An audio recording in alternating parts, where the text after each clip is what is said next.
საქართველოსა და ჩინეთის სახალხო რესპუბლიკას შორის პირდაპირ საჰაერო მიმოსვლა იწყება. პირველი ავიარეისი 9 ივნისს შესრულდება. ფრენებს ჩინეთის სამხრეთის ავიახაზები განახორციელებს. ავიაკომპანია სიდიდით მსოფლიოში მეოთხე ადგილს იკავებს. რეისი ურუმჩი, თბილისი-ურუმჩის მიმართულებით კვირაში 3-ჯერ, სამშაბათს, ხუთშაბათს და შაბათს შესრულდება.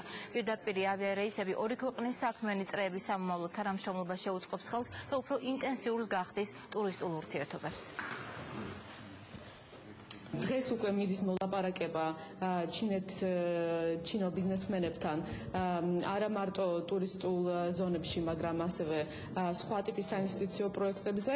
ეს ფრენა, რომელიც 9 ივნისიდან ჩატარდება ურუმჩიდან თბილისი-ურუმჩი, იქნება ერთ-ერთი ყველაზე ასე ვთქვათ მნიშვნელოვანი ნაწილი ამ მომავალი ხელშეკრულებების.